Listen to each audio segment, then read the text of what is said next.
All right, welcome back to part two of building this shed or shop. Right now, we are finishing up the window openings and making sure that it is framed the correct width for I believe I did a 36 by 36, so a 3030 window here, I believe. But anyway, you just have to make sure you have all the proper uh, headers and all the studs need to be accounted for here, basically. And once you have these and you have these separated out into their own components, you'll be able to print these as usual onto your material list at the end of the job here. So you need to make sure that you have all of these in here if you are going to build off of the plans that Fusion 360 is going to produce, which is the reason you're probably using Fusion 360. So very important to try and catch everything that you can with this build.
Okay, so moving on to the door, obviously you can choose the size door that you want to put here.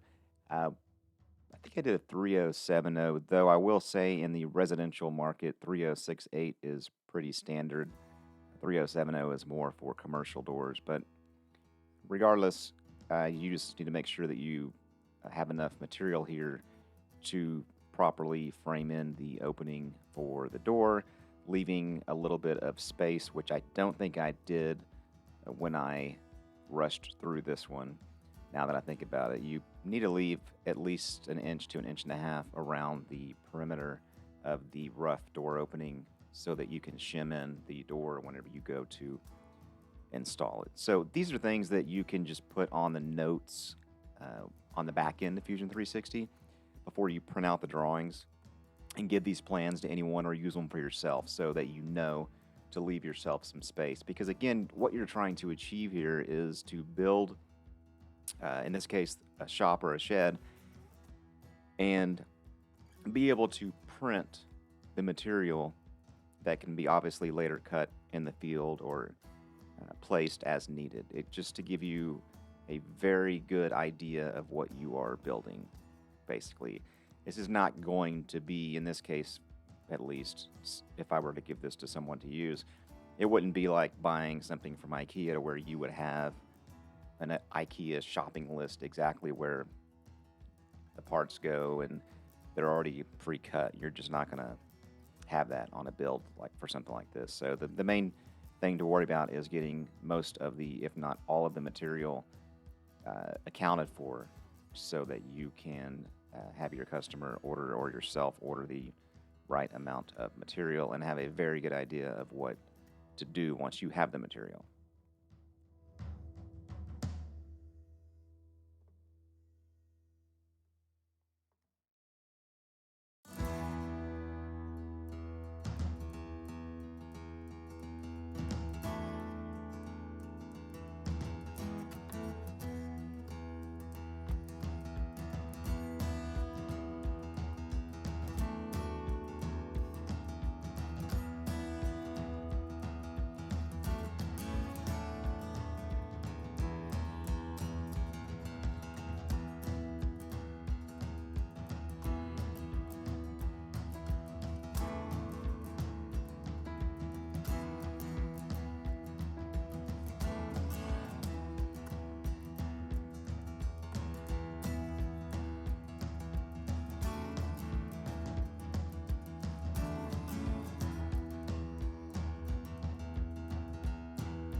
Okay, again, we are now doing the top plate, which is another 2x4 turned on its side. Again, I did not put a bottom plate in originally, which I would account for through notes. Rushing through this, it was something that I missed. I know that you're not supposed to put the stud walls on top of the subfloor, so you need to put a bottom plate and then to match essentially the top plate that you're doing here. Although on the bottom plate, you're going to want to use preferably treated lumber for something like that. And that's something else that you can add in the notes, what kind of lumber, before you print out the material list for you or your customer or friend, whoever you are designing your project for. You can always add that in later in Fusion 360, and I could technically go back in the timeline at the bottom, Fusion 360, and add in the bottom plate as well. I just wanted to get this one done because it's a very long build overall for editing and getting out, and it was just faster to not go back and put in the bottom plate.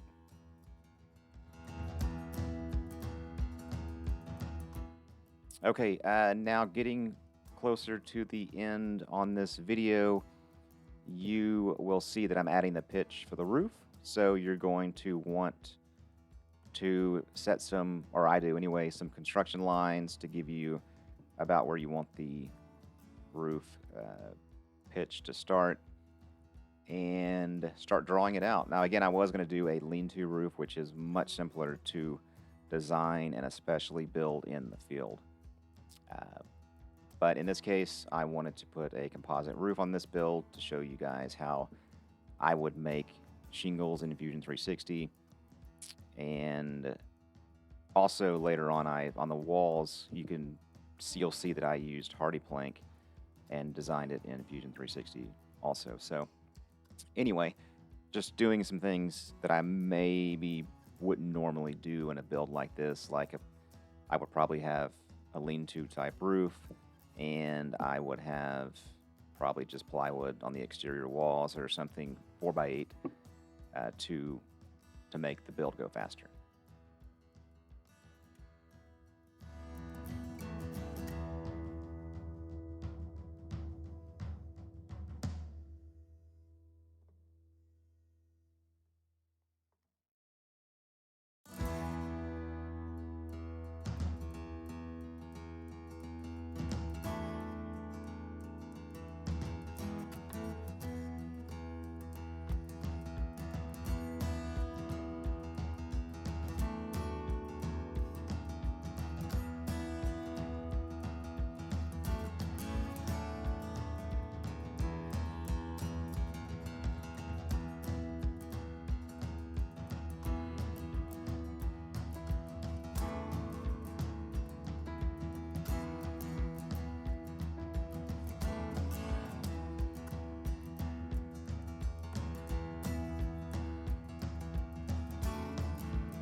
All right, there you have it. Part 3 is coming out next, so stay tuned for that. And I'm going to speed up some of these areas of the video, and of course you can always pause it or play it in slow motion if you would like. That way it gives you the option to just kind of watch through it a little bit quicker in some of these areas where I'm just simply doing the sketching. So thanks again for watching, and if you're interested, please subscribe. I will be doing some videos of actual woodworking and leatherworking as well. It just seems right now that it's easier for me to get these back end, if you will, videos out of how I design the stuff that I build. As far as the time is concerned, it's much easier to get these out than to actually set up all of my filming stuff to do the actual wood and leatherworking. But I will have those on this channel as well. So please subscribe if you're interested, and we will see you next time. Thanks a lot.